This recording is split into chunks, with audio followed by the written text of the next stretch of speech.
24 घंटे में बवासीर का इलाज ना कराएं, ना बवासीर को 24 घंटे में कराया करें, ना मर्दाना ताकत का। आज का साइंस का दौर है, हर किसी को ये सेंस है, मालूमात है, सोशल मीडिया है।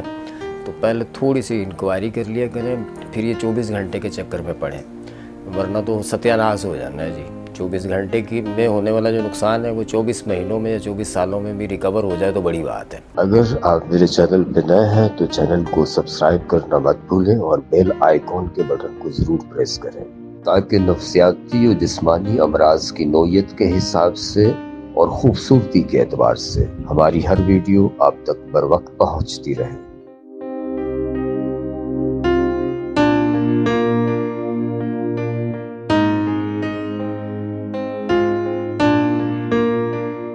बिस्मिल्लाहिर्रहमानिर्रहीम, अस्सलाम वालेकुम वरहमतुल्लाह। मैं हूँ हकीम रज़ा इलाही और आप देख रहे हैं हकीम रज़ा इलाही यूट्यूब चैनल। नाजरीन, बवासीर और खूनी बवासीर, बादी बवासीर के हवाले से बड़े मैसेजेस आ रहे थे बड़े लोगों की फरमाइश भी थी कि आप इस हवाले से कोई नुस्खा बताएं। मैंने बहुत से पहले नुस्खे बताए हुए हैं और हमारे यहाँ खूनी और बादी बवासीर के लिए ये दवाई होती है, काफूरी कैप्सूल के नाम से ये मिलती है। और आज मैं नुस्खा आपको बताने जा रहा हूँ जो आप कहीं भी हों, किसी भी शहर में हो, ये बना सकते हैं, बआसानी बना सकते हैं।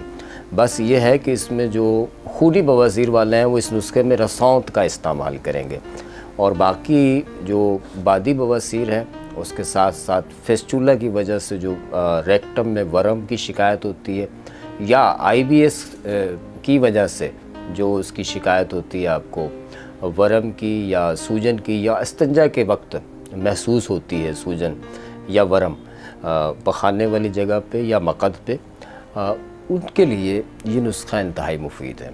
अच्छा, पायल्स हों, चाहे पायल्स में ये होता है कि उसमें एक ऑयल होता है मखसूस इस्तेमाल किया जाता है, लेकिन ऑयल भी मेरा ख़्याल है कि वो बाद में, बहुत बाद में किया जाता है। पहले तो खाने वाली दवाओं से ही मर्ज़ को तहलील किया जाता है, सेट किया जाता है। अब बहुत सारे मुआलजीन ऐसा होते हैं कि उस पर तेज़ाबी किस्म की चीज़ें जो है पायल्स पे या मसों पे लगा देते हैं, मस्से ख़त्म हो जाते हैं, लेकिन बाज़ पेशेंट जो होते हैं उनको रेक्टम कैंसर भी हो जाता है। तो इसलिए अताई लोगों से आप ज़रा बचें।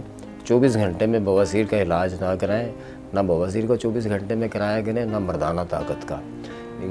ये जो है ना, ये आज का साइंस का दौर है, हर किसी को ये सेंस है, मालूमात है, सोशल मीडिया है।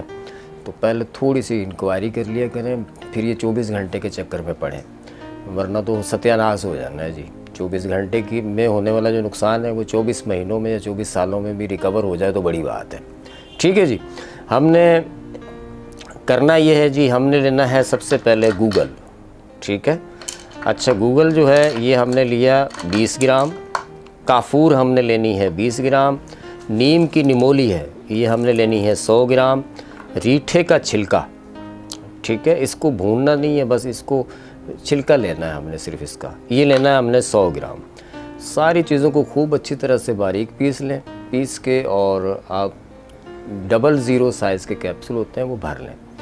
वो कैप्सूल एक सुबह और शाम खाली पेट खाना है।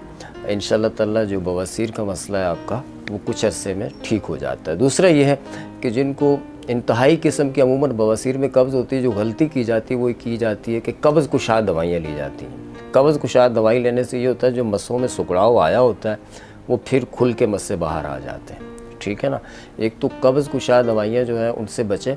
कब्ज़ कुशा दवाई का बेहतरीन जो हल है, रास्ता है, वो ये है कि अगर आपने इस्तेमाल करनी हो तो फिर उसमें सना पत्ती 30 ग्राम है, सौंफ 30 ग्राम है, सुंड 30 ग्राम है।